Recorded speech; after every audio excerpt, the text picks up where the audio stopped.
प्रदेश में 2022 का विधानसभा चुनाव हो रहा है। 2022 के विधानसभा चुनाव से पहले कांग्रेस पार्टी ने 40% महिलाओं को टिकट में जो है भागीदारी देने की बात करी थी। आपको बता दें कि कांग्रेस पार्टी की राष्ट्रीय महासचिव प्रियंका गांधी ने इसका जो है घोषणा भी कर दिया था और पत्रकारों से बातचीत करते हुए उन्होंने ऐलान किया था कि जो आगामी 2022 का विधानसभा चुनाव होगा, उन विधानसभा चुनाव में जो है 40% टिकटें महिलाओं को दिया जाएगा। साथ ही साथ उन्होंने प्रतिज्ञा ली थी कि जो हाई स्कूल और इंटर पास लड़कियां हैं उनको स्मार्टफ़ोन देने का काम करेगी कांग्रेस पार्टी। तो वहीं पर जो ग्रेजुएशन पास करके जो है पास आउट लड़कियां होंगी उनको जो है स्कूटी देने का काम करेगी। यही वो स्कूटी है जो है कांग्रेस पार्टी जो है स्नातक पास छात्राओं को स्कूटी देगी। तो जो है ये कांग्रेस पार्टी विधानसभा चुनाव से पहले जो 40% महिलाएँ जो कांग्रेस पार्टी की तरफ से चुनाव लड़ रही हैं, लगभग 125 महिलाएं ऐसी हैं जो कांग्रेस पार्टी की तरफ से 2022 का विधानसभा चुनाव लड़ रही हैं। तो कांग्रेस पार्टी अपने जो सभी जितनी महिला विधायिका होंगी उन सभी महिला विधायक प्रत्याशियों को एक स्कूटी और स्मार्टफोन देने का काम करेगी। तो आपको बता दें कि कांग्रेस पार्टी जो है विधानसभा चुनाव में जो उनके जो है कांग्रेस पार्टी की तरफ से जो महिलाएं चुनाव लड़ेंगी उनको भी एक स्मार्टफोन और स्कूटी देगी। इस पर क्या कुछ जो है कांग्रेस के नेता का कहना है, आइए आपको सुनवाते हैं। साथ में स्मार्टफोन देने की भी घोषणा की गई है।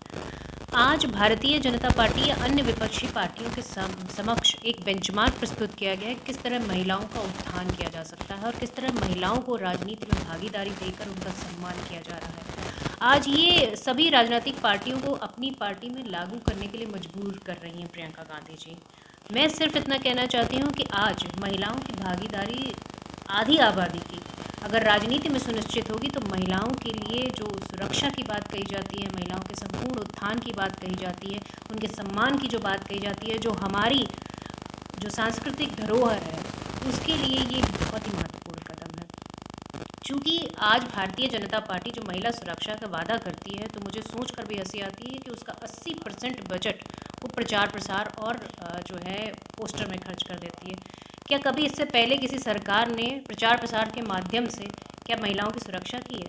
तो ये ज़मीनी स्तर पर यह हकीकत है जिसको देखना बहुत ज़रूरी है। आज जनता समझ चुकी है जिस तरह महिलाओं को आगे बढ़ाने के लिए कई तरह की घोषणाएं भी की गई हैं, चाहे वो पंचायत में जो है महिलाओं की भागीदारी हो, चाहे जो है विधवा पेंशन की बात हो, चाहे स्कूल और कॉलेजेस की बात हो, चाहे नौकरी में जो है जिस तरह से 40% सरकारी नौकरी में आरक्षण देने की बात की गई है।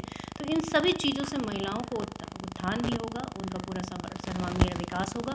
उसके साथ में एक महिला जो विकसित होती है, महिला जब अपने आप में सशक्त होती है तो वो पूरे परिवार को सशक्त करती है। तो उत्तर प्रदेश में एक राजनीति की नई पारी स्टार्ट हो रही है जिसके लिए मैं समझती हूँ कि सभी महिलाएं एकजुट होकर प्रियंका गांधी जी के साथ खड़ी हों। भारतीय जनता पार्टी तो कह रही है कि कांग्रेस को महिला प्रत्याशी नहीं मिल पा रही उत्तर प्रदेश में। ये भारतीय जनता पार्टी अगर इतनी ही सक्षम है तो क्यों नहीं आरक्षण दे देती?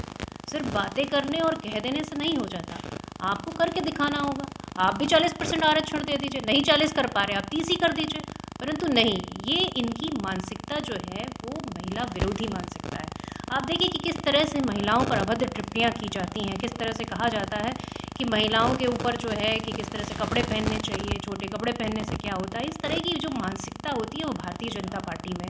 इनके जो विधायक होते हैं, कुलदीप सिंह सेंगर जैसे विधायक हैं और हाथरस जैसे केसेस हो चुके हैं सरकार में, जिसको आप देखिए कि किस तरह से लापरवाही और किस तरह से जो है उस बच्ची को रातों रात जो है जला दिया जाता है, उसके शव का अंतिम संस्कार भी नहीं ढंग से हो पाता। तो मैं समझती हूँ कि इस पार्टी की जो मानसिकता है वो महिला विरोधी है।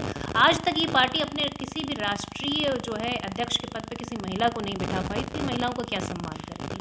आज इनके सामने बड़ी चुनौती प्रियंका गांधी जी ने पेश की है, तो इन्हें वो एक्सेप्ट करने में शर्म आ रही है, जिसका नतीजा है कि आज भारतीय जनता पार्टी उल्टी सीधी बातें कर